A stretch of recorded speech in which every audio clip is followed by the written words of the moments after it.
everyone. Nice to meet you. Bonjour à tous. Now you are fluent in French. I'm very happy to be here and thank you so much, Seth, for inviting me. It's a real pleasure to present some of these results because, as you said, they are so important. Today, there is a big buzz about affective computing, and many people are using them, but the technology is not yet perfect, and we need to be aware of pros and cons while using these technologies. First, let's have a look at something important, what emotions are. So emotions are super important for decisions and behaviors, and especially in consumer science, they are very important. And I really like the example of the Phineas Gage case, which is showing that without emotions, you can't take any rational decision. So, in fact, cognition and emotions are the same thing. They are not separated, same network. But the problem is everyone knows what an emotion is until we ask them to give a definition. Then no one seems to know. So instead of having me telling you what is an emotion, I'm going to show you a video which is going to explain very quickly what an emotion is. Oh, sorry.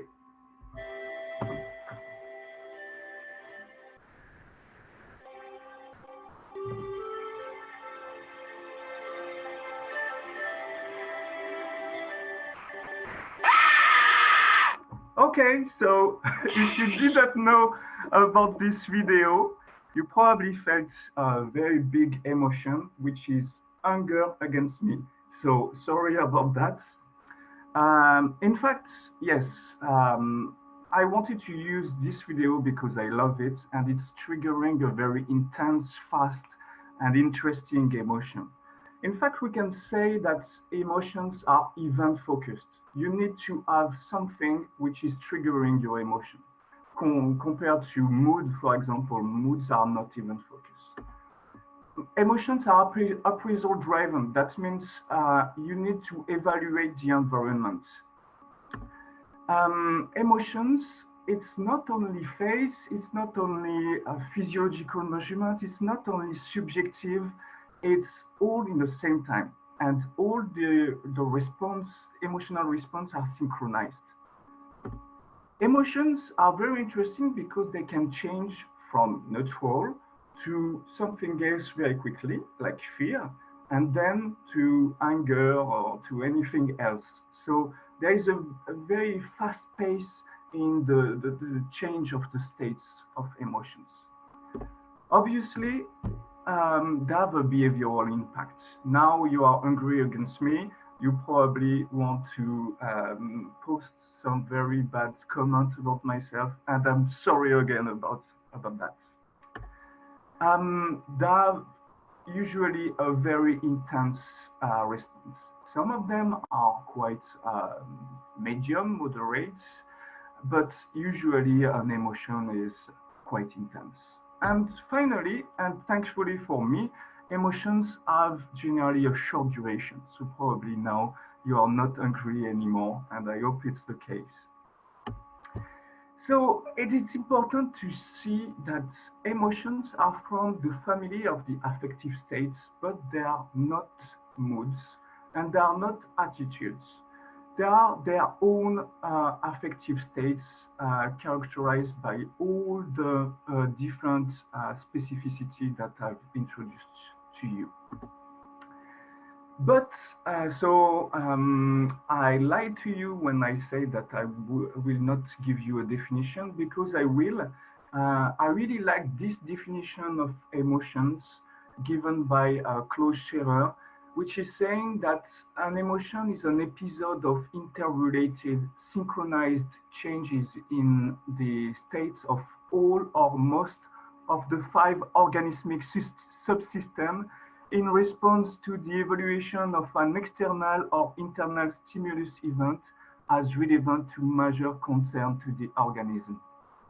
Okay, so I think I lost some of you, but please stay. I'm going to give you a short understanding of what does that mean. Just means that an emotion has 5 components.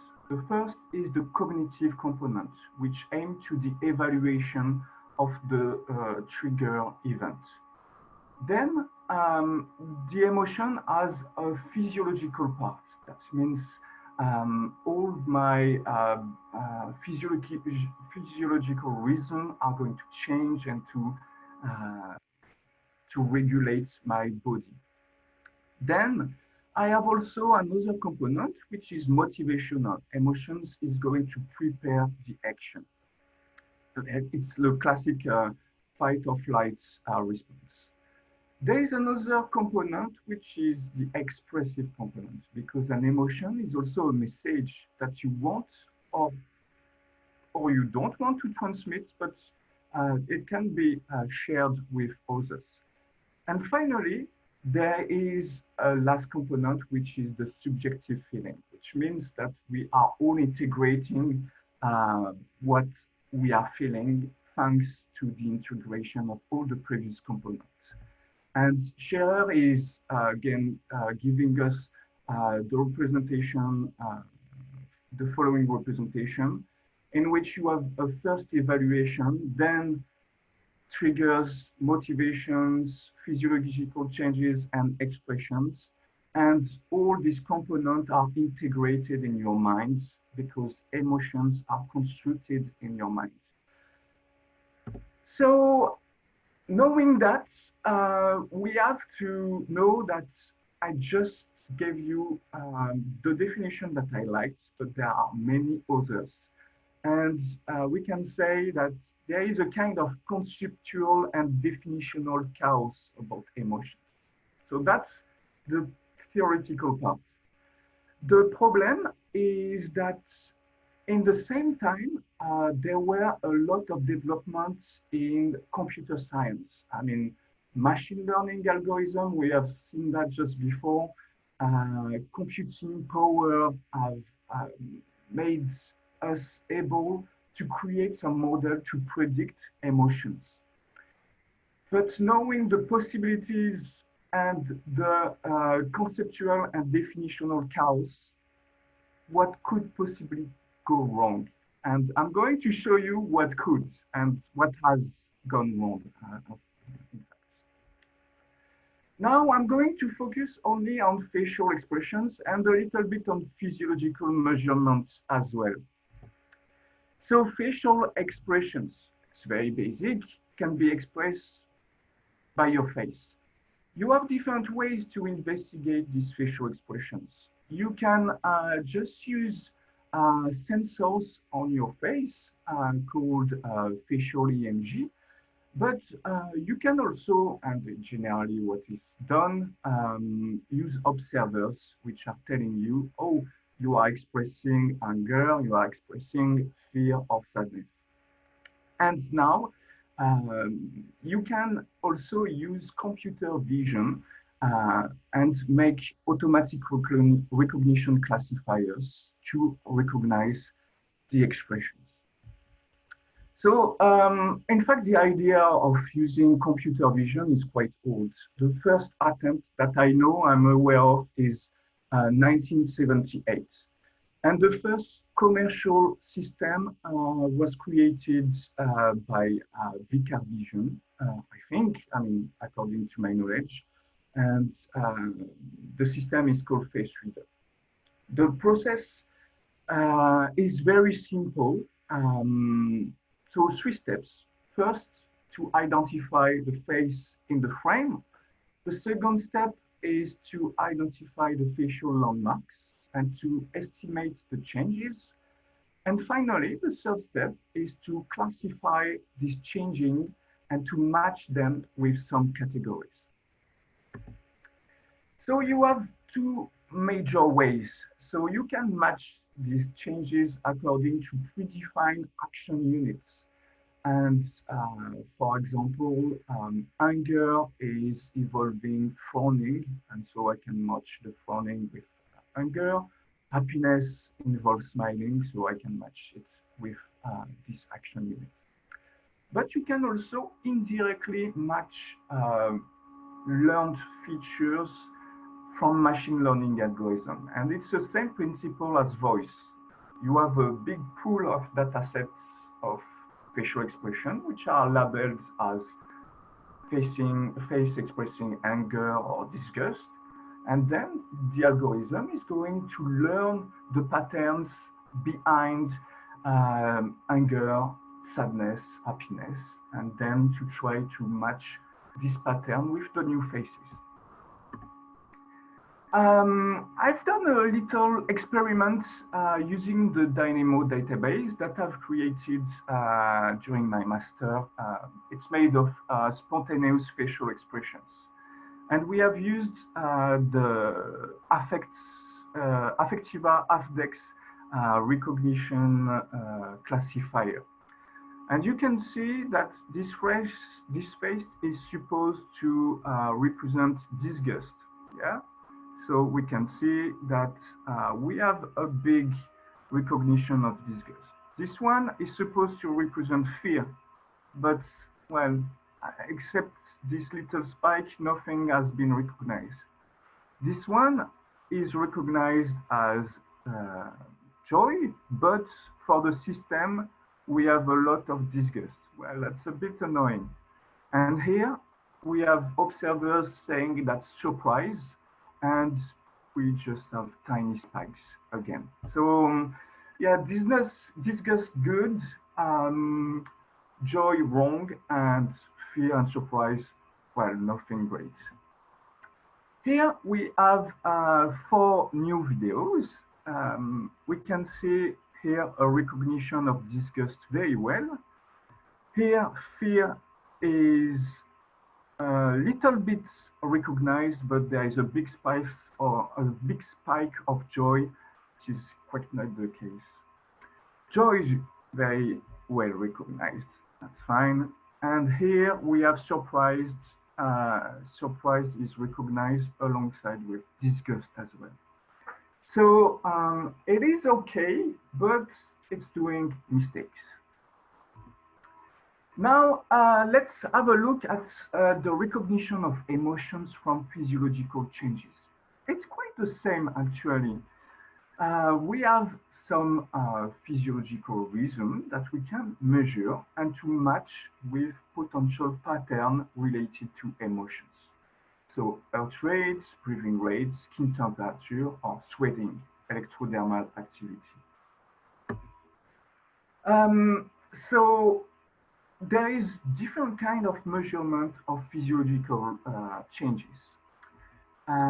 First, which was used in the past, well, still used but less, is wired sensors. That means people that were connected physically to a machine with wired sensors. Today, we are more in wearable sensors. That means using wristbands, watches, belts, which are containing all the measurements. It's much easier, but it is also generating a lot of artifacts because people are moving and so triggering artifacts. What you need to know is the next generation of physiological sensor is remote sensor. It is possible to evaluate heart rate using a camera, basic RGB camera, but also infrared camera. But different kind of system are developed, like you can use laser. An Israeli company can measure your heart rate with a distance of 50 meters, just with a big laser. And Wi-Fi as well. Researchers from the MITs are developing systems which can evaluate your heart rate of you being in another room. just by using Wi-Fi. You can find all these link in the slides. I show you a little test that I've done to explain you how to evaluate emotions from physiology. The idea is just that the physiology embeds the emotions. So if you are taking all of them into account, in their evolution, you can extract the emotion part.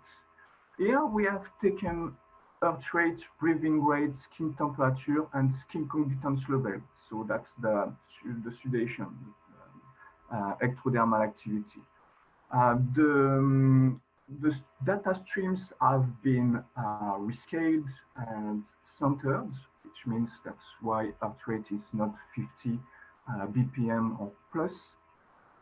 But we have all took them into account in a multivariate analysis to show that you can see an increase and a second increase in the data streams. So you can probably infer these increases according to the change of emotions.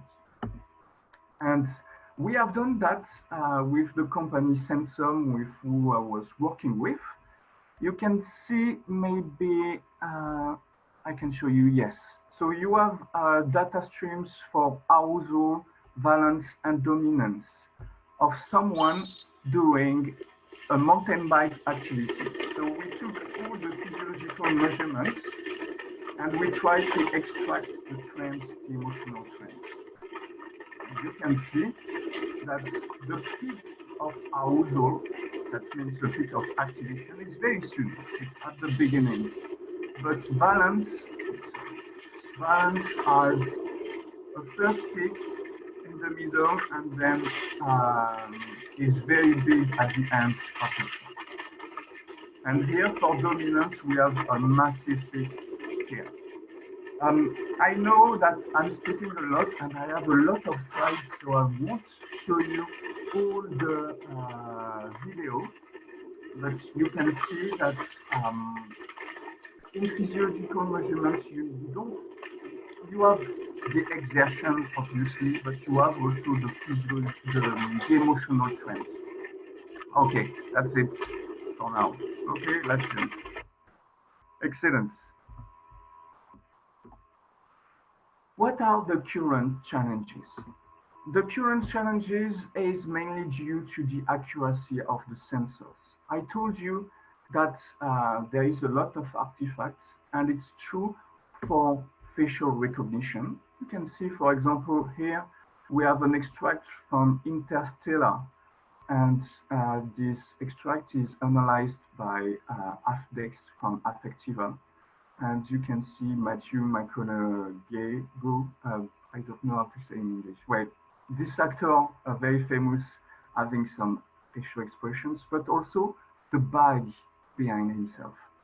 So when you are analyzing facial expressions, be careful to not have any bag behind you, which can look like a face. But it's also the case for physiological measurements.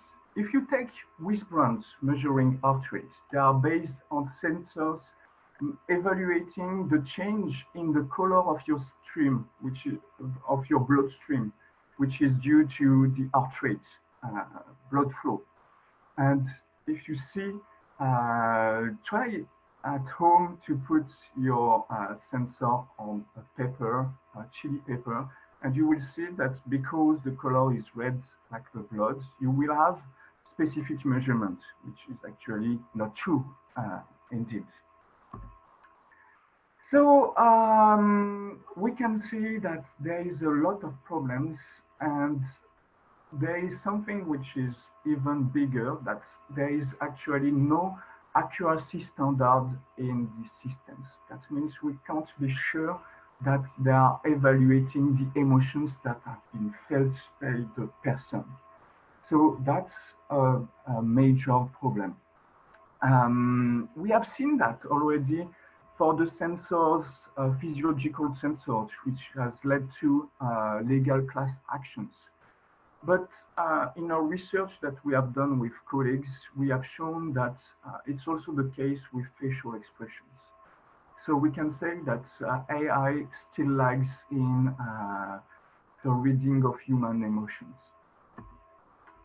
And the last bias, it's obviously the training databases used by this system. So we know that the database are very important, and there is gap in the recognition of identity.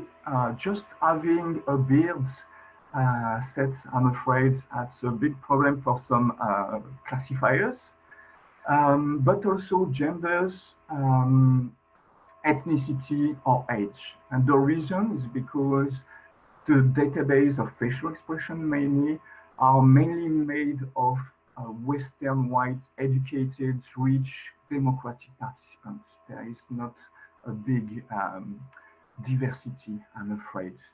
And there was a company called Keros, which was dedicated to reducing the gap, and especially the ethnicity bias in facial coding, but had some trouble and they had to withdraw their system completely. The second big problem in facial expression, oh, I have nearly finished. I'm going very fast. So the second problem is the fact that these databases are built on prototypical expressions. So these expressions are not real, and therefore they can't be applied in the real life. If you see this guy is recognized as expressing anger, but we all know that is in a very joyful and intense context. I can show you differences between facial expression for the same stimulation, but I won't because I have no time. But we can say that these systems are biased. And in fact, there is no scientific evidence behind the possibility of classifying physiology and facial expression to emotions, because everyone will display their emotion differently. If I want, I can display emotions that I'm not feeling, and I can feel emotions that I'm not expressing. So the big problem is not the fact that systems are evaluating emotions without our knowledge, is the fact that we are taking decisions from these systems without knowing that they are potentially biased. So it's very important, and an institute, the AI Now Institute, has tried to regulate it, this problem, especially in human resources. But there is a good end of that, is at the end, the capability of the softwares and computer science will be able to take all this context into account. But the thing is, we probably should avoid using categories, but rather use dimensions like valence and arousal instead of 6 emotional basic categories. Thanks for your attention. Sorry, I was a bit speedy, but I'm happy to answer to all your questions. Do we have any questions for Damien? You know, I'm going to quickly pull up video from another conference. I produced a conference called the Emotion AI Conference back in May, and one of my speakers was a fellow named Talib Al-Ashkar. Actually, he studied and got his PhD in Lille. And Talib gave a presentation related to his company, which is called AlgoFace. And his AlgoFace specifically is designed to debias at least the data sources for facial expression recognition. And I will say that there is a lot of controversy, and some of the leading companies in this space, for instance, Affectiva, seems to have pivoted a number of years ago away from the consumer and customer space into things like the in-cabin experience in a vehicle. Yeah, and then others, including I'll go face, but some others are more focused on conveying emotion in an avatar, in a bot that has a face to it, and less on understanding emotion from facial expressions. I shared a video of Talib's talk from May, and maybe some people will find it interesting. So we do have two questions from Christine Costello. Are there qualitative research studies that have been done in this area to address how people themselves register the emotions they feel? So qualitative research studies for people. Yeah, that's an amazing question. And it's very interesting because in the Dynamo database that I've shown you before, we have asked, obviously, the self-report of the person that were filmed without their knowledge. And in fact, there is two big things. The self-report can match the facial expression if the emotion is clear and very intense, like fear, uh, anger. That's there is a match, but there is a problem when the emotion is more mixed, subtle, which is the case in the real life. In general, we have rarely this scare jump in the real life. So when humans have mixed emotion, it's harder to put a label on the correct emotion that you are feeling. And it's the main problem of the subjective evaluation. It's called subjective because there is always a part of error. Sorry. Okay. So let's go to a second question from Martin Hill Wilson. He asks whether one of the issues is that more context is needed to interpret facial expressions. Yes, definitely. It's it's the idea of the panoptic prism. That means if we are able to record a human age 24, that means all the day long during ages, like Truman Show, for example. If we can do that, I think the machine learning algorithm could apply the context to the facial expression and try to predict very accurately. The problem is that these databases are very short. It's just a clip of a face expressing emotion. So you don't have this context, and therefore, because emotions varies according to context, you probably will do a mistake. Sometimes no, sometimes yes. I'd venture that context is needed regardless what algorithm and data source that we're looking at. So we have a question from Crystal Yu. For facial expression limitations, you gave us very good insight. I have two questions. For accuracy, how do you think we could make the accuracy better? For example, whether we combine physiological data or EEG data together, could we improve the accuracy that way, or do you have another suggestion? Yeah, it is the way that the scientists have currently tackled the problem. Instead of taking only physiological reason of facial expressions, they are taking all into account, plus the voice, plus everything possible. So indeed, when you, in fact, each signal of emotion has its own context. And by adding several data, you add several layers and precise your prediction. So for sure, it is a good thing. And she also, Crystal Yu also asked about remote sensors, the use of mobiles as sensors. What sort of sensors are we talking about here? The remote sensors, I never tried them myself, but there are researchers using the more achieved is heart rate from the face because in fact my face is changing colors, but very slightly. And by using magnification of the video stream, I can see the changes in the blood flow of my face. So evaluating the heart rate from that. And it's the same for breathing rate. That means I have temperature change when I'm breathing.